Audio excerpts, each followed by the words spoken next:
Welcome to HeritageQuest Helper Part 5, Search U.S. Obituaries. HeritageQuest includes an index to U.S. obituaries.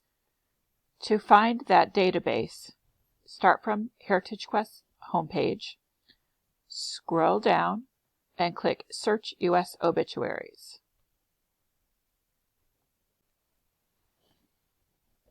I'm going to search for William Fargo, who was a person who helped found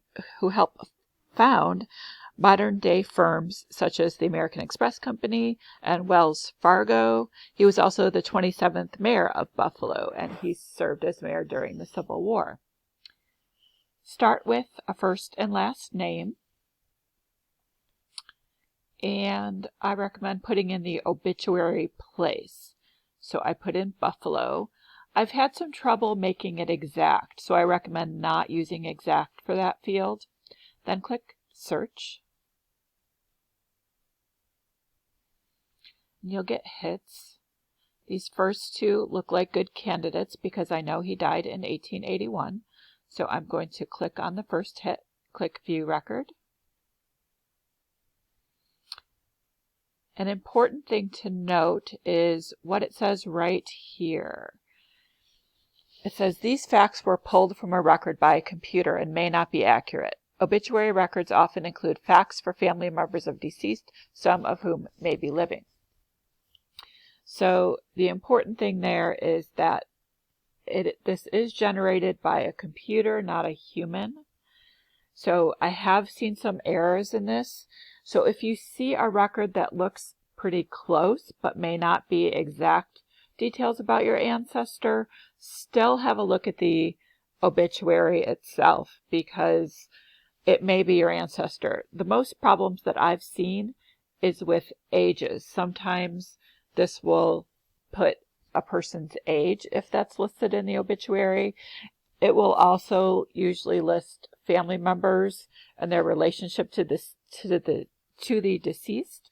So I've seen sometimes where a relationship is interpreted wrong. This database doesn't actually have the newspapers in it. It's just an index to the obituaries. We don't see what newspaper this came from towards the top. Where you find that information is under the source citation.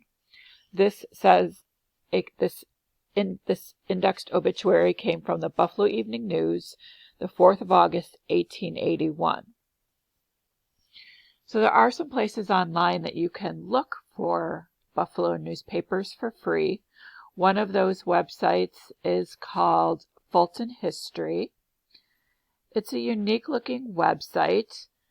It will look like a postcard website when you open it. The web address is fultonhistory.com. Even though it looks like a postcard website, it actually has tons and tons of free online newspapers, including many for Buffalo. To search for the newspapers, you click Go and Search My Archives, and then you could put in your search terms towards the top. I recommend looking at the help screen to learn about how to search this database. Also, the Grosvenor Rooms blog, one of our staff members did a nice guide to searching this website. Another good website to try is New York Historic Newspapers. This is a free website. Many libraries and archives are putting their digitized newspapers on here for free. You just choose the county of interest. So if you click Erie, and then you put in your search terms. So I input William G. Fargo, and I put in a date range. You can click Go, and you get hits. And this first one is actually his obituary. You can see William G. Fargo is dead. One thing you'll also want to be aware of is not everything is in this database.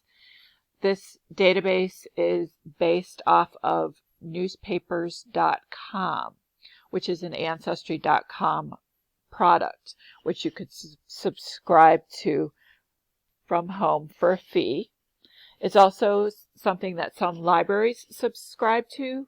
The Buffalo and Erie County Public Library does not subscribe to it, but if you're from out of the area, you might want to check with your local library to see if they subscribe to newspapers.com. But one thing you can do is you could look on the newspaper.com website to see, is the newspaper I'm interested in searching for an obituary, is it in newspapers.com? Or you could see, is a location covered in newspaper.com? So you just go to newspaper.com, click Browse, choose the country, choose the state, and then you can see all of the different locations for the state. So you can see in terms of Erie County, Angola, Black Rock, Buffalo, let's see here, Hamburg, Lancaster, Springville. So there are a lot of great Erie County newspapers. I'll just click on Buffalo to show you. There are many Buffalo newspapers. If you want to look at a particular title, so that one was the Buffalo Evening News, I'm going to click on that and it'll show me the date range. So for the Buffalo Evening News, there's 1881 up into 1922. And there's many more newspapers listed here. So that shows you what you may find in this newspaper.com obituary index, what newspapers are covered. Thank you for joining us for searching the newspapers.com obituary index in HeritageQuest Online.